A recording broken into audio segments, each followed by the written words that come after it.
Hello and welcome to the podcast Life as a show intently focused on exploring and unearthing the details of professions and the people behind them. I'm your host, Christopher Schoenwald. Welcome to today's episode, technology. Let me repeat that word for you, technology. Chances are you're experiencing one of two dominant emotional reactions, that being excitement or frustration. I mean, it's such a polarizing word for many reasons, not the least for its ability to really alter our work, days, and moments. My guest today has a job charged with ensuring tech stays on the positive side of things for you and the clients he serves. Rich Young is an IT systems analyst who works in Buffalo, New York for a company called MVP Consulting. He has been a systems analyst for over 20 years, with 18 of those being with his current employer. Acknowledging the breakneck speed at which the tech industry has altered itself in recent years, the changes have been dramatic. Rich, however, has seen it all, experienced it all, and most importantly, embraced it all. One of his firm's aims is to be the most secure and efficient business processes provider through the intelligent use of technology. Now, that sentence to me encapsulates a lot and is something Rich will help unpack for us today.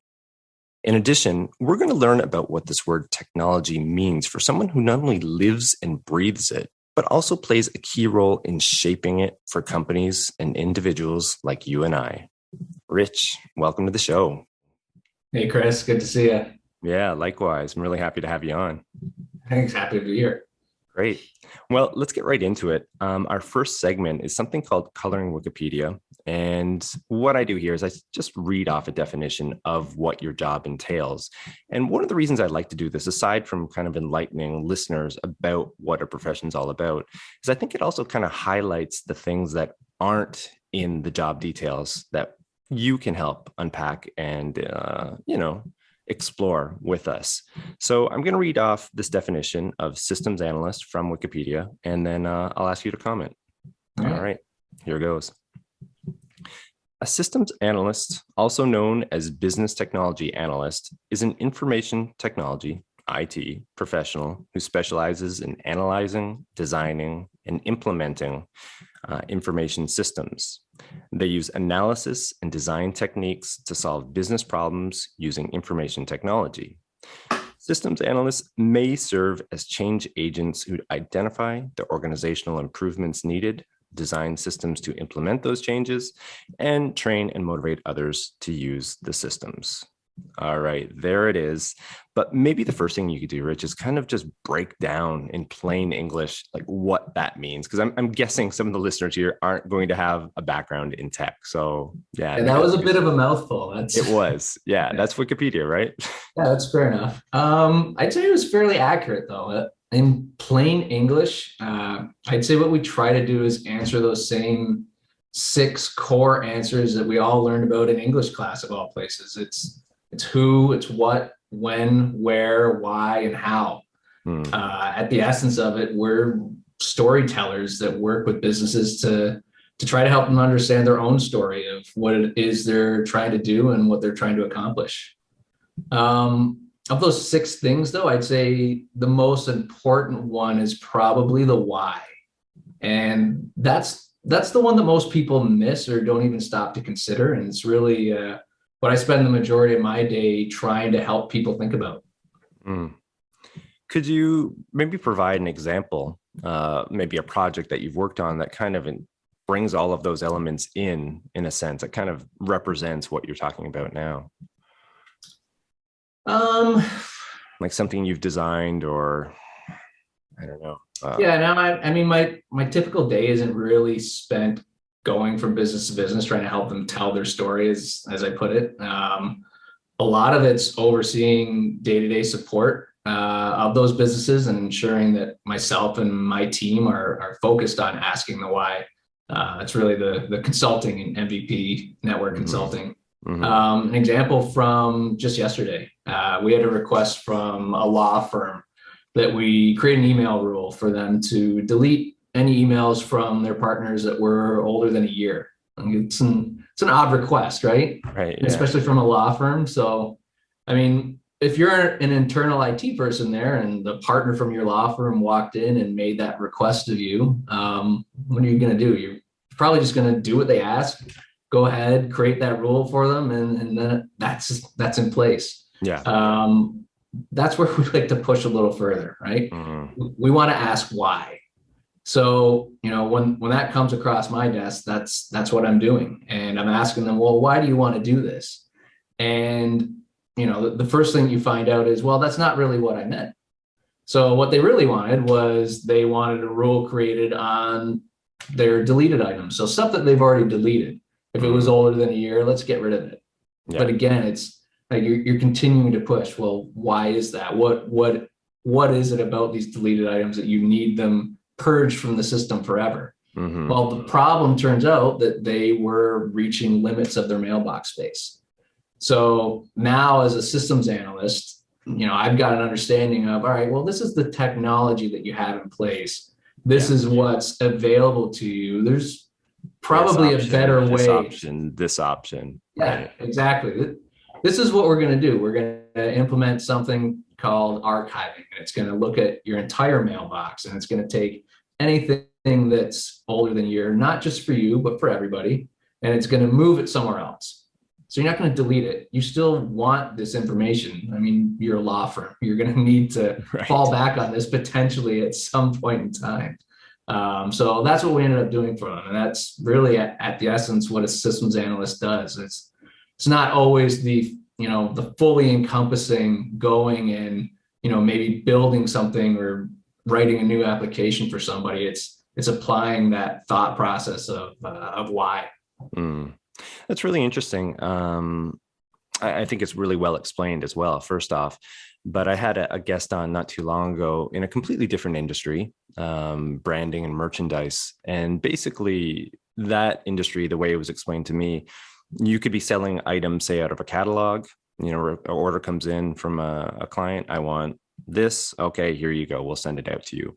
Or you can go down this other track of doing what you just explained and asking why. And this is what set his business apart and made it ultra successful. And also what I'm sure is what's made MVP Consulting as successful as it's been is this element that you just explained, this why, figuring these things out. And that, I think, opens up the doors to, continued success and probably attracting a slew of additional clients, based on that level of service. Yeah, word of mouth is big, especially in somewhere like Buffalo. Oh, I bet, right? It's it has that small town feel, doesn't it? Yeah. All right. Well, I have another follow-up here, actually. I mean, in the intro, when I was introducing you, I did reference some of your company's aims about wanting to be the most secure and efficient business processes provider through the use of through the intelligent use of technology. And those words, secure, efficient, intelligent use of technology, are meaningful. I was wondering if you kind of break that down for us within the context of your work. Yeah, sure. Well, hopefully the example that I just gave kind of encapsulates the efficient and the intelligent use of technology.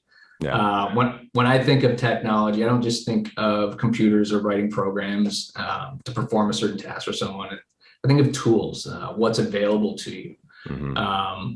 So what are the tools that businesses have available to them, and how do these tools work, and are we using them in the best manner to accomplish what we're trying to accomplish? You could probably use, the handle of a screwdriver to smash a nail into a piece of wood. Would it work? And yeah, maybe. But is there a better tool out there for what you're trying to do? Yeah, go ahead and grab that hammer.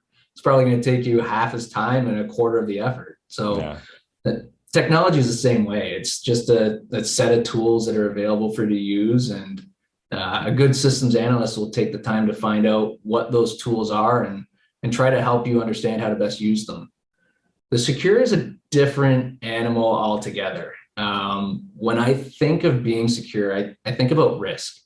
And, whether that risk is data exposure, like you see all the time in the news with, hackers getting access to companies' information, or, risking data loss, such as a hard drive failing. And now not only do the hackers not have your customer information, neither do you. And what would that mean to your business, right? Right. So, I mean, implementing new tools or new technology or a new way of doing things sometimes has unintended consequences when it comes to risk. And I think understanding the risk involved in making those changes and taking the steps to mitigate the risk at the time of implementing those changes is really the key to making sure that you're protected and you're secure. Yeah. So that's kind of what I think of when I think of secure. I think of, avoiding risk. Right. Right. No, I think that's well said on both fronts there. And I also think it's interesting now, like the day and age that we live in, it's this constant game of catch up, I find, for those perhaps that aren't, say, within tech, but, their businesses are dependent on it.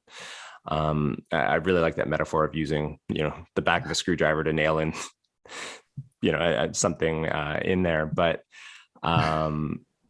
yeah, I mean, like, I think the pace at which technology is constantly evolving it is a major challenge for companies to keep up with and to find the most efficient, safest, secure ways to really use those tools is becoming a bigger and bigger challenge. So I can see like how, a company like yours or a position like yours is always going to be in demand. I mean, that type of consulting, that level of, I don't know, teaching, I guess you could even say, teaching the clients of what is available to them can really go a long ways in terms of helping these businesses stay on top within their own respective industries.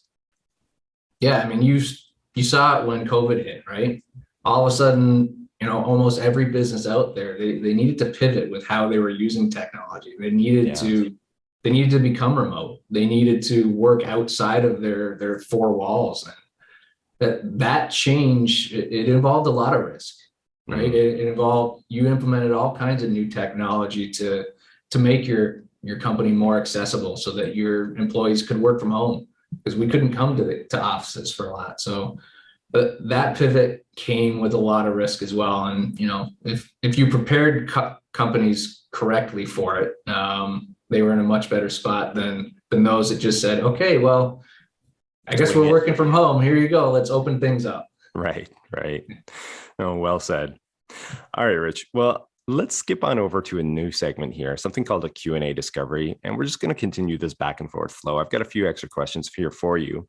And the first one here is, we kind of just went over, some of the duties, some of the things that you are charged with within your position. But I'd be curious to hear about what the most demanding aspect of your job is. And this could be, this could vary from, say, the time that you'd started the position to where you're at now. It could be different, or it could be the same. I don't know. I'd love to hear what you've got. I think it probably is the same. And I think it really all has to do with mindset. I think the hardest thing as a systems analyst is staying vigilant with that why mindset. Sometimes it's hard not to take the easy way out and just blindly do what you're asked to do, right? I mean, in that previous example of the email deletion thing, the easiest thing to do would have been to just say, okay, yeah, that's what you're asking for. That's what I'll do. I've got 50 other things on my plate right now. I need to get to all of them. So I'm just going to do what you asked and I'll move on to the next thing. Well, there was risk there. There was risk of data loss. And I'd probably say that risk was 100%, especially with not understanding really why they were asking for something and that it wasn't explained correctly with what they had in their head. It was, we had to get them to tell that story a little bit better for what they were looking for, right? So I think the staying vigilant is probably one of the hardest things. I would imagine. At the same time, I'd say the second hardest thing has got to be doing the easy thing when you're forced to, of getting out of that why. Not everybody is going to want to indulge your, well, why do you want to do this? Why do you want to do that? What's this leading to? Not everybody wants that. Some people, they just want you to do what you're being asked to do, and they don't want you to entertain the why. Yeah. And when you're being asked to do it, this is not the right thing for you. And I know that this is going to bite you in the butt later, but okay, I'll go ahead and do it. I think getting past that mindset and just being forced to do something outside of what your mindset should be, I think that's, I'm changing my mind. That's the hardest thing, because that's going to weigh on you later. Yeah. Knowing that you did the right thing all the time, or not all the time, but as much as you can. Yeah. That's something you can live with. Knowing that you've done the wrong thing by somebody, even though you tried to help them out, it's probably much harder. Yeah. Yeah. Yeah. That's the type of thing that could come back later on and create some friction there in the, there's a reason that you're lifting the risk, right? Yeah. Yeah. Where I got one other question in regards to this. I'd be curious as well about where this slots in. I mean, the clients perhaps that aren't really tech related, and you're diving into the why and trying to explain things to them and giving them the options. But if they're anything like my parents, who have, or at least my father, who doesn't really know a lot about technology in that sense. And I just recall trying to teach him, this is probably 10 years ago or so, 10, 15 years ago, and trying to teach him how to double click on his mouse. And, you could probably well imagine how that something like that went. Now, working with clients that maybe also have some challenges relating to technology and explaining all these options and, trying to make it as clear and easy as possible for them to follow, that's got to be somewhere in the top 5. No? Yeah. You know what? I mean, not for someone who didn't do well in English class. I'm making a lot of references back to English class, but I think the biggest tool that I use in that case is analogies. I already used the analogy about, using a screwdriver to pound a nail into a piece of wood. That's probably our biggest ally, is trying to break down what it is you're trying to explain from a technology standpoint, and place it in the everyday, something that they'll be familiar with. So kind of reshaping what it is you're trying to explain in something that it isn't exactly what you're trying to do, but they can grasp with it and have it be something, I've seen that, I understand that, now I get what you're trying to do. Yeah. No, I can see that going a long ways. That's interesting too. I mean, that probably would be one of the determinants of a good analyst like yourself, perhaps, versus somebody who's still trying to figure out or develop those skills. I mean, whether it's right or wrong, I think sometimes the stereotype of somebody who does work within IT is someone who's buried in their own systems and their computers, and maybe interpersonal skills are maybe not the highest level always. I mean, again, this is a stereotype, so I don't want to certainly generalize, but it does sort of like drive the point of a good systems analyst is someone who can, of course, handle the technology itself and work well within that type of system, but then also be able to communicate it in such ways that make sense to people that aren't related to tech and don't have that background, I suppose, within it. So that's interesting. Yeah, I think that comes from the story building, right? It's you're trying to help them build what their story is. So you're trying to help them understand, but at the same time, you're trying to understand what it is that they want as well. So it's a two-way street there for sure. Mm-hmm. All right. Well, that's great. I think that it's definitely clarifying things about what you do and what your profession's all about, as we work through this. So yeah, I'm really enjoying this. I do have another question though here, Rich, for you. And this one, I'd like to know if you have like a concrete example of how somebody, say like yourself, uses analysis and design skills to find solutions or IT challenges. Maybe a reference to past works might be helpful here. Actually, I've probably got a pretty good example. It's probably one of the favorite things that I've done since being a professional. This is going back to the late 2000s here. So keep in mind what technology was back then. I know it was only 20 years ago, but in technology terms, it's a long time. Right. We had a client that was a funeral home company, and they were growing, but they were feeling the growing pains of technology not really keeping up with that growth. And it was kind of starting to make their customer experience and their employee experience worse rather than better. They've recently transitioned from doing everything manually for all of their arrangements on paper to using a system to store that information digitally. I mean, that's going to make your back office more efficient. It's going to protect your data a little bit better over time. I'm sure as heck going to get cut down on storage, physical storage in your facilities. Right. But the biggest issue that they had was they still had to repeatedly enter the same information over and over on different forms. And then they had to take the time to enter that information into their computer system. So all of this time ask was really starting to weigh on the employees, as well as, now you're sitting in front of a family, a grieving family, and, as much as they want to take the time to make that arrangement the best it can be, as that drags on, it's just, you want to get out of there. Yeah. The other thing they were dealing with was now they had multiple locations. So they were spread across Buffalo, and a lot of it still they had to go through that manual process and then redo that entire process again, now connected to a computer at that, the main facility there. So more work instead of less work. And, typically you're using technology as a tool to give you less work. Right.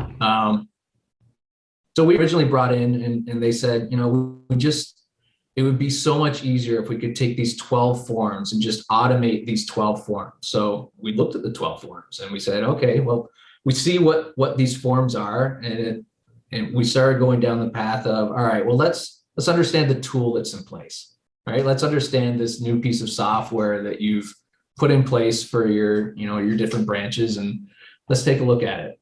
And sure enough, it wasn't able to do what they needed to do. So they were using it to the best of its ability at the time. So now as a systems analyst, you're like, okay, well, I understand what's in place. What else could be in place? Well, what's the rest of the software market look like? So you take the time to go out there and see, what are the other competing pieces of software that they could maybe replace this with? And at the time, they had best in brand. They had best in class. They were using the best thing that funeral homes could use, and they still had these issues. So now you got to do a systems analyst dream. Now you get to not only evaluate what's in place, now you get to do a deep dive into every single process that they have, because now we're looking at this piece of software and saying, all right, well, do you want us to just automate these 12 forms in front of it and write something for you so that we can push this information to this system? Or do you want to take a look at every single thing that you do throughout the entire process of an arrangement and write a system that will be able to mimic that and make that easier for you and easier for your families? So this wasn't a quick thing. It's evolved over the course of a couple of years, but that's what we ended up doing was we wrote a complete system from scratch. So you got to touch every facet of being a systems analyst. I've sat through way too many funeral arrangements for my liking. But at the end of the day, we ended up with a piece of software that allowed them to work their most efficient. They cut their arrangement times in half. Wow. They cut down the amount of work that the people in the back office had to do. Now they had accountability of who was doing what, when they were doing it.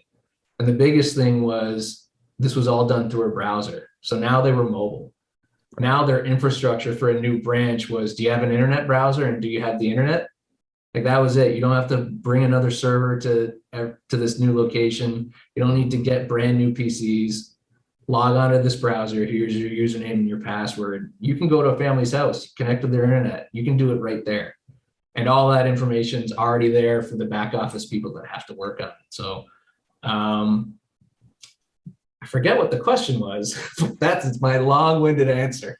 Yeah, no, I think that I was about to say, well, the question just really quickly was, how are you using your, analysis and design skills to find solutions to help clients, basically? And I was going to say, I mean, I think that answer really brings everything together as far as what we've been talking about in your profession, what an outstanding systems analyst would be doing.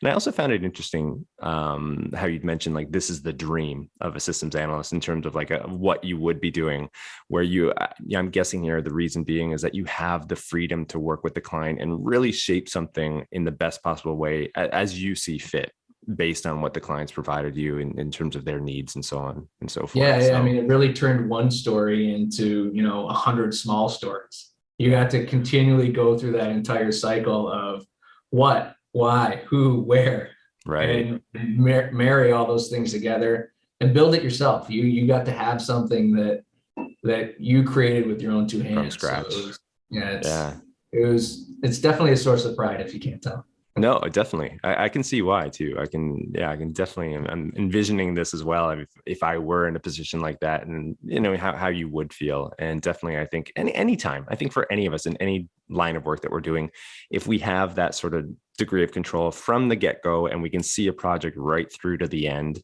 And of course, if it's successful, which obviously you've, shared that this project was, I mean, there's a whole different degree of satisfaction that gets layered in on top of just the completion aspect of it. So no, thanks for sharing that. I think that really clarifies a lot of things for people who are listening or interested in this line of work.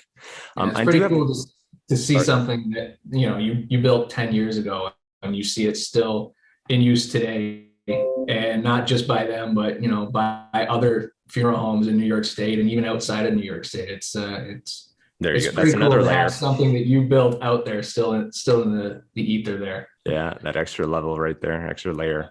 Well, I do have one more question within this segment here, and this one's a little bit more on the personal side. Yeah, I'd be curious to hear about how this job has changed you personally. Perhaps your personality, your outlook towards things, maybe life at home. I don't know. Are you micromanaging and organizing all the I'll let you take it. I've always done at home, I think. You'll have to ask my wife. The chicken and the egg thing here, maybe that's what led you into systems analyst. But that's probably a good way of putting it. I don't think the job has changed me, but rather I think my path into IT, I think I was kind of shaped for it. I had two teachers in high school, David Fowler and Rolly Meisel. Shout out to Ridgeway Crystal Beach High School. They imparted in me early on that it was more important to understand the why of what they were teaching you than to memorize the what's themselves. If you can understand the why, you can always recreate the what, and in time you learn more that the what's probably going to evolve, but you'll understand why it evolved. And they were science teachers, so obviously they were setting the stage for the fact that we're teaching you the building blocks of science, and they knew fair well that by the time you had progressed throughout science that those what's were going to change, but you needed to really understand what those building blocks were to make it easier for you to understand those what's a little bit easier. So I think that mindset is something, that I've always had, but those two guys really instilled that in me. I think the second biggest thing that shaped me for this profession was my time with you at the Canada-US border. Now, I'm not giving you credit, obviously, but as a customs officer, you're interviewing person after person after person, and you're helping them build their story, right? There are only 90-second stories about what they're doing and where they're going and why they're going there, but you're building those stories, and you're learning a skill set of seeing when there's holes in those stories and when something doesn't make sense. And I had the opportunity before I even, entered the IT field to probably have tens of thousands of those quick story building opportunities. Yeah. And I think that skill set that we learned there together, that communication probably was the biggest thing that has helped me today. Yeah, well said. That's a really nice connection there. A bit of a walk down memory lane for myself as well. Yeah, we were quite young when we were doing that, but you're right. I mean, thousands upon thousands of people Yeah. constantly coming through. And yeah, the communication skills being one thing that were, honed and developed there, but also, as you said, kind of that analytical side of, hearing these, these tiny little stories, as you said, within 90 seconds, and trying to find the holes with them, or if there were any, of course. And yeah, the sort of ancillary benefits that sort of developed from, the hours put in to that job, and being quite Yeah. young at And that I mean, time. at the time, like I kind of knew that I was going into, a computery field. I didn't know exactly what I wanted to do in the IT field, but at the time being in that job, no idea how it would actually pertain to what I was going to do in the IT field. And then you get out there and you have these interviews with businesses and you're trying to build their stories for them. And you think back to, your 4 years at that job and you're like, this really helped a lot. Yeah. Yeah. No, it's really insightful, actually. I think that connection there. Yeah, it has me thinking about a lot of things as well now. No, I can see that. I can definitely see I that. mean, you're interviewing me right now. It's a little longer than 90 seconds. You're definitely Exactly. using those skills. No, most definitely. Most definitely. No, that's a really nice connection you made there, Rich. All right. Well, I do want to go over into a new segment here. We're moving on a pretty decent clip here. But our next segment is something called a water cooler story. And you've already shared a couple already, but I'd be curious if you have something else for us as well. Um, yeah, I do. I've been with MVP since before MVP opened back in 2002. So we're coming up on our 20th anniversary this summer, which is crazy to think of. Mm, But MVP was started by two guys, Ikram Masavini and Jeremy Pollock. And I worked with both of them at another company at the time. And I really trusted their leadership there. And when they came to me and told me that they were starting their own company and asked me if I wanted to be a part of it, I was all in. Obviously, very young, so tolerance for risk was very high. But I knew that these were two guys that I could trust and two guys that were going to be successful. So fast forward to 2011, and we've grown that company now to 30 or so employees, and kind of a cool feeling to know that you worked for a company and helped build a company from the ground up, and you're working with two guys that you didn't just have the utmost respect for, but you knew that they had the utmost respect for you as well. Well, in 2011, Jeremy passed away suddenly of a heart attack at our company picnic, of all places. oh, wow. So he wasn't just an owner of the company. He was the technical lead for everything. Ikram was more of the sales guy, and Jeremy was the technology guy. So he really drove not only the tools that we implemented for businesses, but how we use them. And really for the first time since Ikram and Jeremy came to me in 2002, we had to take a look back at ourselves as a company and really be systems analysts for ourselves. It's one thing to be an outsider to a business and being able to take an unbiased look at how they do things and try to potentially change what they do and make suggestions. But it's a whole other animal to do that to yourself and to really try to potentially change the way you've done things for almost 10 years in order to effectively move forward, right?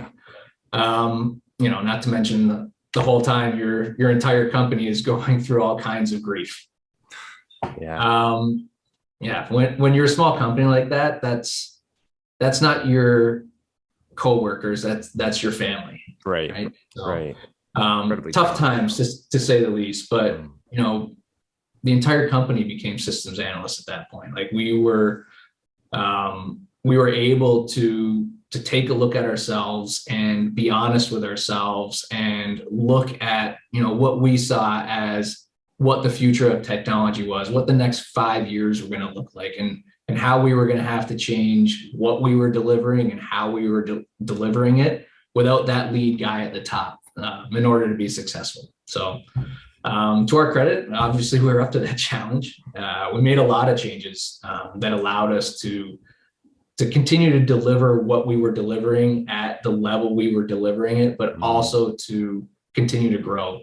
So I mean, we're here 11 years later. We're twice the size. We're in a new building here in Buffalo, New York, that we just opened in the end of the year there in December, and life's good. Yeah. MVP is we're still growing leaps and bounds, and that's technology, right?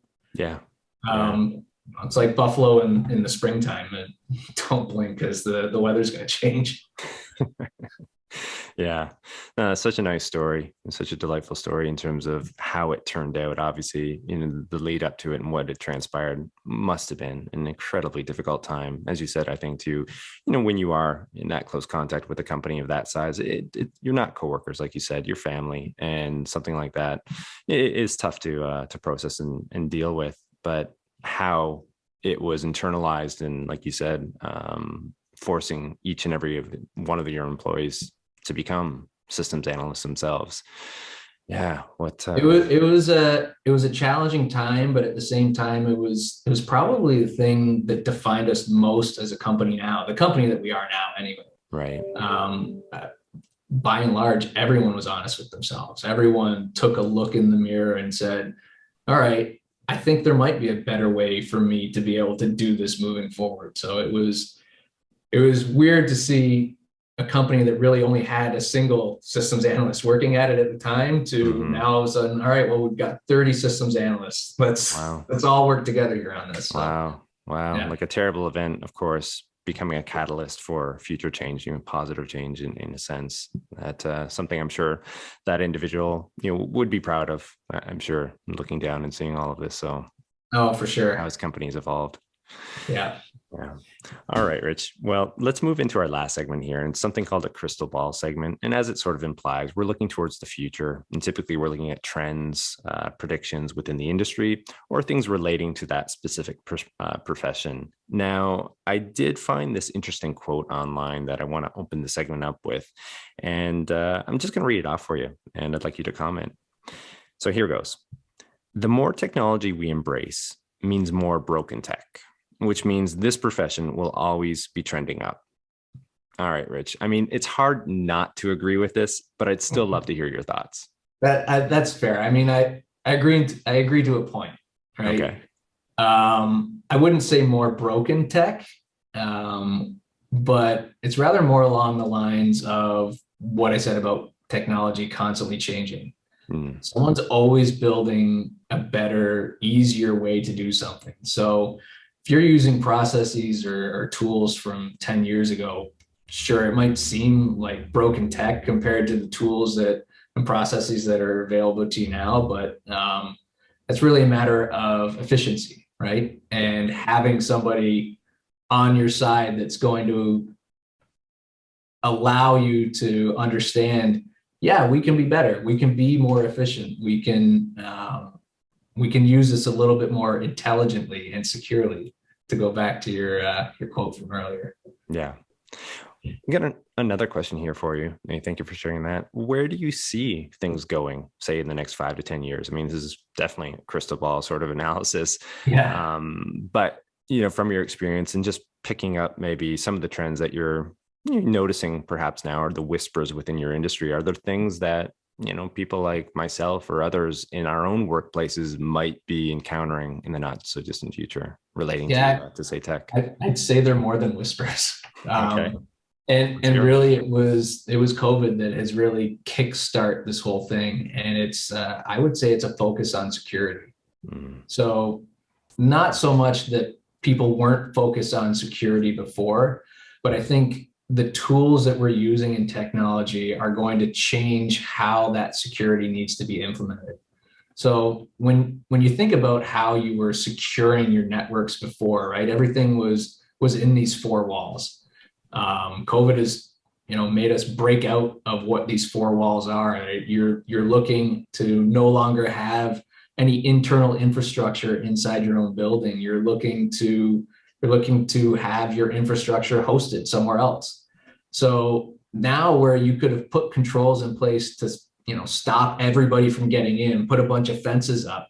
Now what you're doing is not only are those fences not up, you need them to be down so that you can get out of your building and you can get access to, I'm hosting my email over here. I'm hosting this system, the software that runs my business over there. And I need the two things to talk with each other. But also I need nobody but me to be able to come into these things and get access to this information.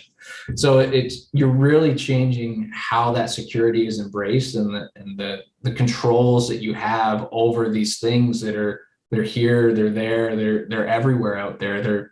They're definitely not within your four walls anymore.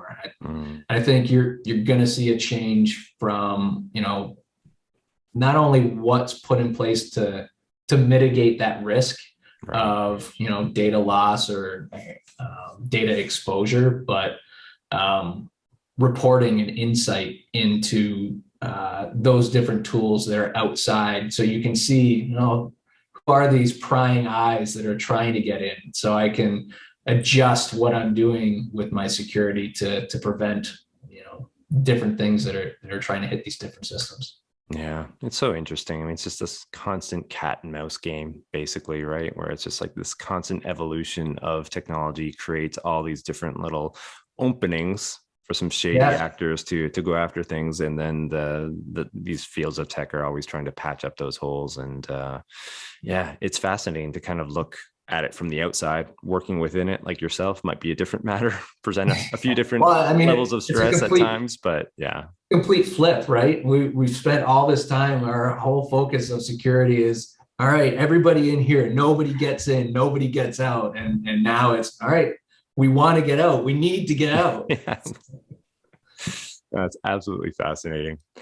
Well, Rich, I think we are drawing to a close, but I have to say, I mean, it's been a lot of fun, and it's also been really informative too. The thing that struck me throughout this entire conversation are just the simple metaphors that you use to really help break things down for people that, could listen to this talk and have no connection to technology in terms of like being able to use it. But I think after listening to this, they'll have come away with definitely a better understanding of how things work and how things are going on within the world and where things are going. So a big hats off to you for explaining it in such ways that it made it accessible, I think. Thanks, Chris. I appreciate that. No, I appreciate you coming on today.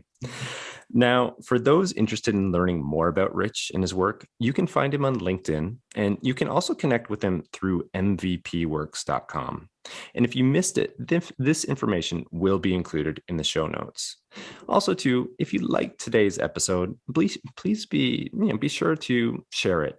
I think the more that we can get these episodes out there and gain a better understanding and appreciation for what each other does, I think it just makes the world a lot better off. There's a lot of divide, of course, out there right now. So if we can understand the stresses and pressures of the people around us, it's going to make us better. Also, too, if you feel so inclined, be sure to rate, review, and subscribe wherever you access your podcasts. And of course, don't forget to join us on the next episode of Life as where we'll continue to unearth the details of professions and the people behind them. I'm your host, Christopher Schoenwald, and until next time, stay curious about life and living.